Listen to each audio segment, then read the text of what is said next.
It is July 21st, 2025. And before we get into today's video, I just want to leave a quick note here that I am planning to take the week off starting on Tuesday, July 22nd. So this is the last video that you'll see from me for the week. I'll be right back here next week. But I hope that y'all have a good week, and I will see you soon as I attempt to take a little bit of a break from the news.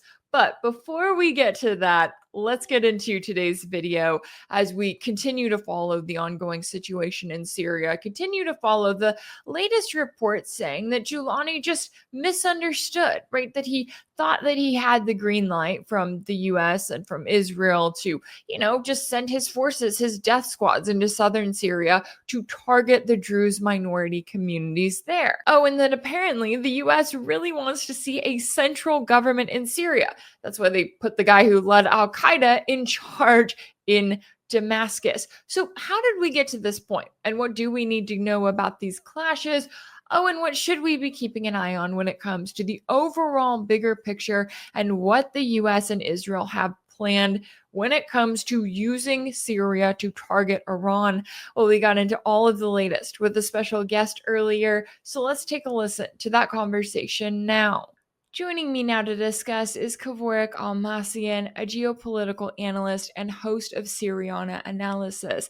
Kevork, thanks so much for taking the time to join me. Thank you so much for having me. It's a really pleasure to be with you again. It's always good to talk to you.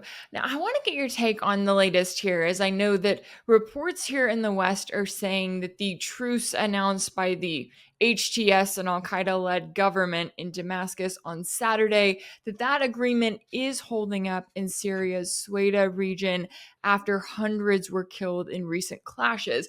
Now, I know you've been warning for months about the dangers that Syria's minorities have been facing and still continue to face. So, how do you view what's happening with these latest clashes and the fact that you have HTS and Israel kind of conveniently getting involved on each side? Actually, Golani was in Baku and he met with senior Israeli security officials. And the moment he landed in Damascus, this attack was unleashed on the Druze community in Sweida.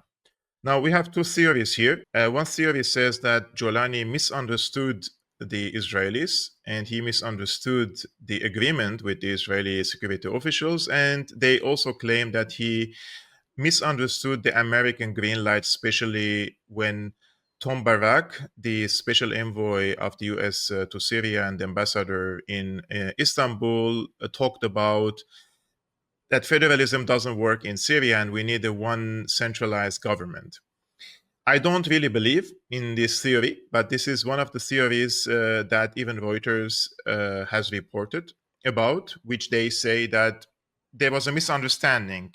Golani didn't know what was the agreement, and he came back and he wanted to take Sweida as part of the centralized government, and the Druze fought back, and then the Bedouins intervened, and the mass killings started in the city.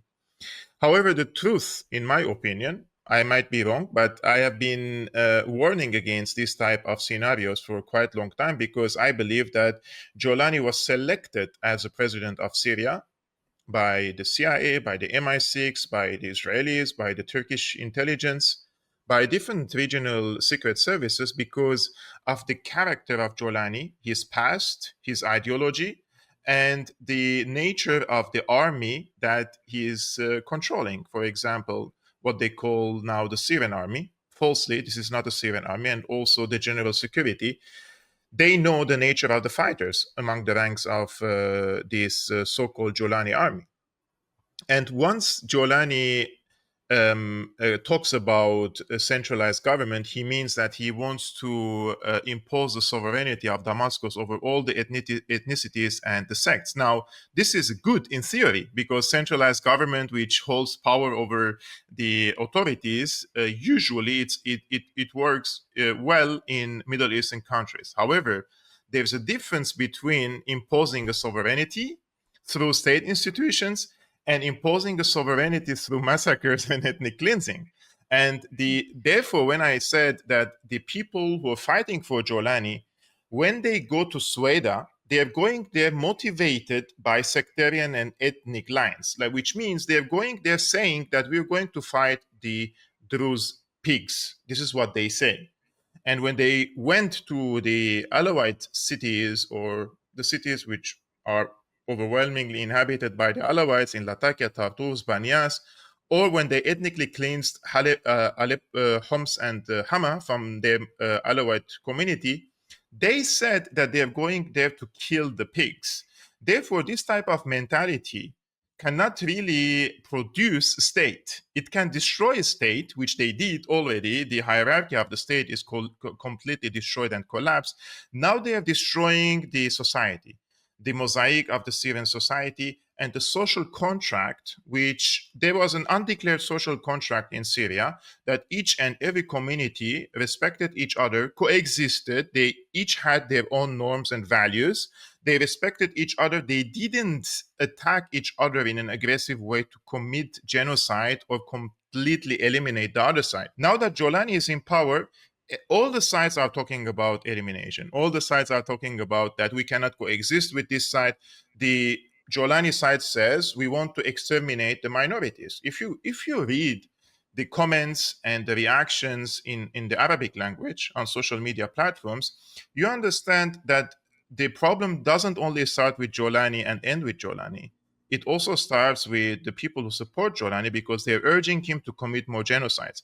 And that's the exact point when I said they wanted and selected Golani, because once he is in power, they know his popular base, and his popular base are going to urge him to commit such atrocities. And when he commits such atrocities, it creates vertical lines in the country, and this pushes the country into the Balkanization.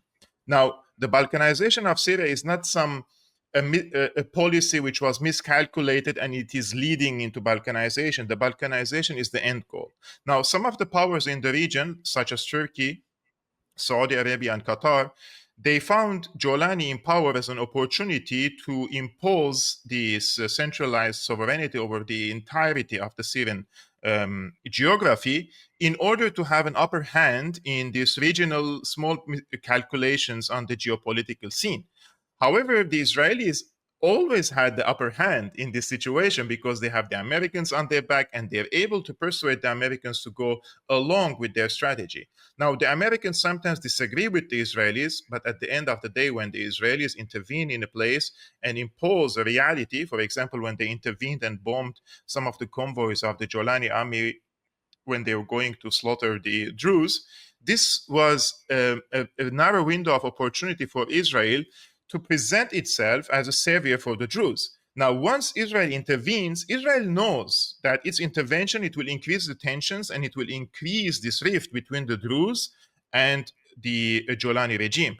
That's why they intervened, because the civil war in Syria is the end goal of Israel. Once the civil war starts, which already started since the December 8, 2024, then Israel can push for the Balkanization and can push for the mini states in Syria. Some at the time when Israelis come and say, look, the Druze need our protection, Christians need our protection, the Alawites need our protection, the Kurds need our protection. Therefore, they extend their territorial claims inside Syrian territories.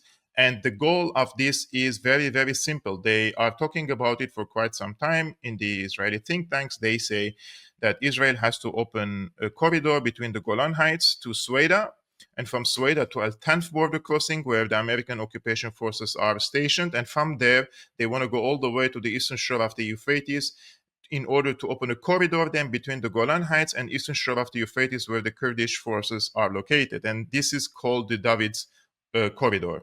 And once they do that, they have a geopolitical presence in the eastern shore of the Euphrates, then they can project their dominance over Iraq in some of the regions which they want to destabilize, especially in Anbar and Najaf and Karbala, where it is called the human fuel of what used to be called the axis of resistance.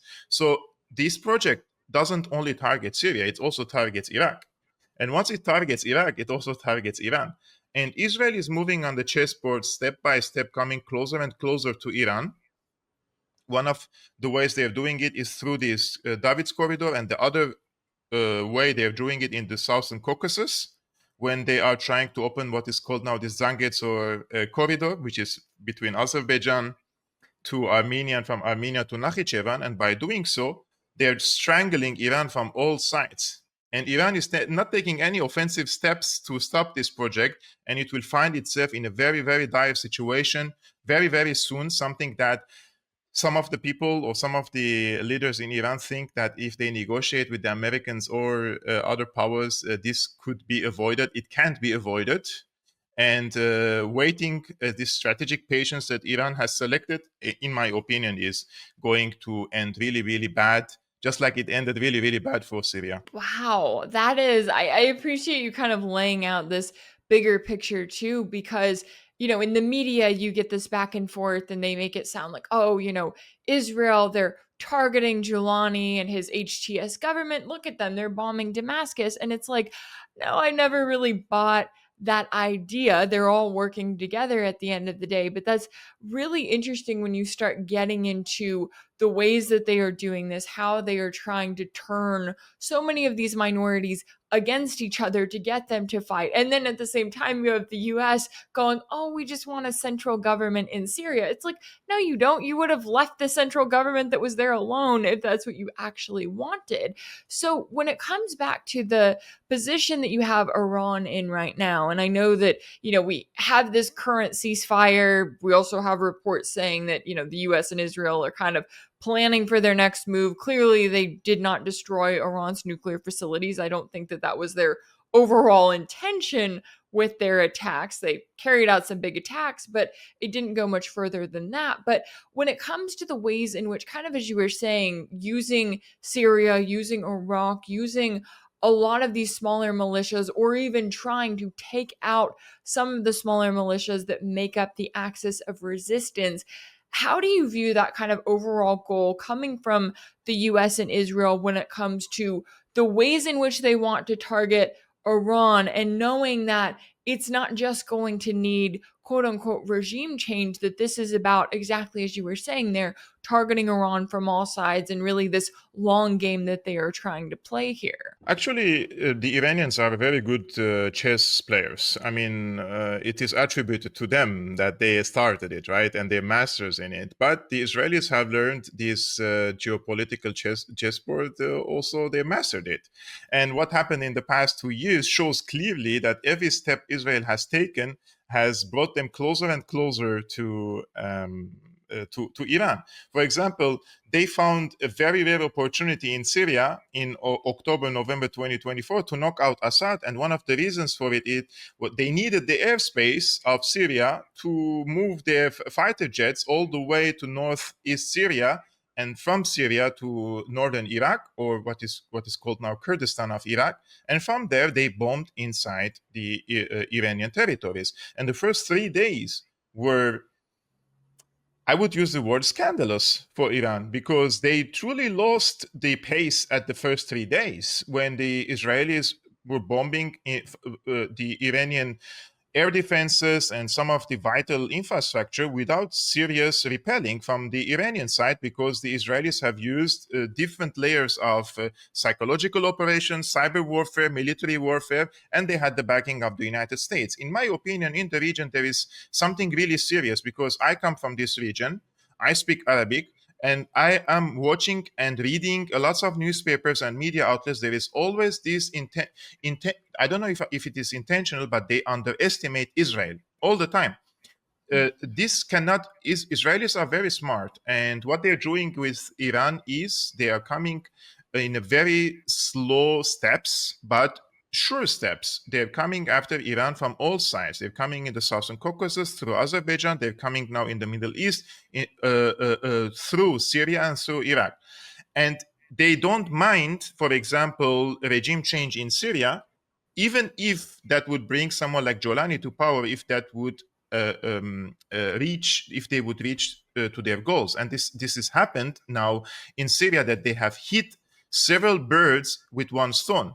Because once the regime change happened, they have completely dismantled the axis of resistance in the region. There is no longer an axis. There are players who are resisting the Israelis, but there is no an axis any longer without Syria. This is number one. Two, After that, they used Syria as a launching pad to attack against Iran. 3, they have established a regime in Damascus that is very anti-Iran, more than the regime in Israel. Now, all these what they call the Bedouins, many of whom were fighting with ISIS and Al Qaeda in the past years, they just changed their clothes and now they're called Bedouins. This is just how to say, they're testing how can they manipulate and mobilize these so-called Bedouins in Sweida, and rest assured they will mobilize and use these Bedouins soon against Lebanon. They will use them against Lebanon because they're urging Hezbollah to disarm. And Hezbollah will not disarm, because if they disarm, they will end up like the Druze and they will end up like the Alawites. Therefore, they will unleash these Bedouins against them using the same sectarian script in order to find this Shia-Sunni rift in the region. And let's remember the emails of Hillary Clinton when she clearly said in 2012 that the civil war in Syria helps Israel. This is what she believed back then, and this is still the same policy, that a continuous policy, regardless of the administration, regardless of who is president in the United States. When they see the grand scheme of affairs in the region, there is a strategy which is not set by individuals, but rather the deep state in the United States. And they have been really adamant, and they're coming step by step, achieving their goals. Therefore, Iranians at the current moment need to be very, very worried, at least from what the Israelis are doing in Azerbaijan and Armenia, because they're going to seal the borders with Armenia, and the Americans are coming to lease 30 kilometers deep inside Armenian territories on the borders with Iran. Iran, when Azerbaijan attacked Nagorno-Karabakh, and they ethnically cleansed 120,000 Armenians from there, Iran said, okay, this is Azerbaijani, so Azerbaijanis have a claim over Nagorno-Karabakh and supported it. This is like you're shooting your own feet. Now that they have Nagorno-Karabakh in their pocket, the Azeris, they have established 3 air bases there. To who it is directed, these air bases? And we all know that Azerbaijan is an advanced satellite state for Israel. They have, the Mossad operates there like it's their home. They don't have any limits for their operations, and they destabilize Iran, and they launched several drone attacks from Azerbaijani territories against Iran. And Iranians are still talking about negotiations and compromise with the Americans. When I criticize Iran, because I come from a position of someone who loves Iran as a nation. We're not talking about regimes now. Iran is one of the oldest civilizations in the region. They have destroyed our civilization in Syria. 7,000-year-old civilizations passed through Syria. They have completely destroyed it. And if the Iranians do not preserve their nation, I truly believe that the current so-called ruling elite of the empire, they see the world in a post-sovereign lens. They don't believe in sovereign nations, and they don't believe in national identities. They don't believe in these civilizations. They're talking about post-humanism. They're talking about post-sovereignty. They are deliberately destroying these sovereignties, this human history of the region, and they will not hesitate when the opportunity rises to come after Iran and copy the same script that they did in Syria and in Iraq and in Libya, which worked for them. Because people come and say, look, these regime change wars were all failures. Why do we do it again? I totally disagree with these people, because the goal was not some sort of military victory. The goal was to destroy these nations, to destroy these civilizations. How else do you explain one of the first things that the Americans did after the occupation of Iraq is to loot the artifacts and the museums of Iraq? How do you explain that one of the, he was the head of the Iraqi museums, his name was George, I will remember his family name. This person was making a documentary about how the Americans and the Brits looted the Iraqi museums. And once he landed in Canada, he had a heart attack and he died while he was doing the documentary. And that's exactly why we had ISIS, al-Nusra, and all these terrorist groups in the country, which were all secret service constructs. They urged them to destroy our Palmyra, Ma'lula, Aleppo, Damascus, and this will not end well. because Golani is in power, and Golani's men who are fighting for him, they see this history as heresy. They see that all these artifacts are idols, like you are praying to not for God, right? That's why they destroy these things. So this ideology is destructive ideology. If we don't stop it in Syria, it will be normalized and it will expand to other regions.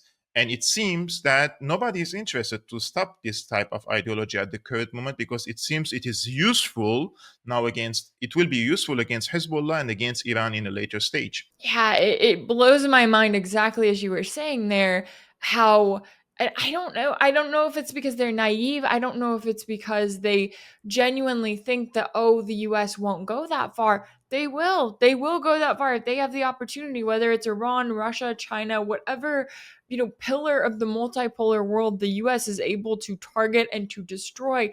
It will do that because the US establishment sees that as being best for them in the long run. And yeah, the people who underestimate that, I'm just going, you have to pay attention to what the US has already done in the Middle East. And I'm with you. I think that Syria is the prime example of that, of what the US and Israel are willing to do. And I really appreciate the work that you're doing and continuing to raise awareness about this. And I appreciate you taking the time to join me today to break down all of the latest here. Kevork Almassian, a geopolitical analyst and host of Syriana Analysis, thank you so much for your time and insight. Before I thank you so much, the name of the person is Donny George. And while he was preparing this documentary, he died in 2011 as a result of a heart attack while he was traveling via Toronto Pearson International Airport. So make it make sense. Wow. I had no idea. I need to look more into him. That is just, and unfortunately, not surprising. And the head of the Palmyra Museum, they have decapitated him and put his body upside down in Palmyra. This was done by ISIS. This is all patterns. If we don't see them, we don't understand what they are aiming for the people of the region. Yeah, very, very telling what they have been willing to do and what they will keep doing if they have the chance. Kevork Almassian, thank you again so much. If anything in this video resonated with you, be sure to like it, share it with your friends, leave a comment. And as always, don't forget to subscribe. And if you want to keep up with all of my work, make sure that you're subscribed to my page on Substack. That's rachelblevins.substack.com. That's where you'll find ad-free videos and new weekly episodes of my exclusive series for paid subscribers called Sanctioned. You can also check out Sanctioned over on my page on Patreon. That's patreon.com/Rachel Blevins. As always, thank y'all so much for all of your support, and I'll see you right back here in about a week.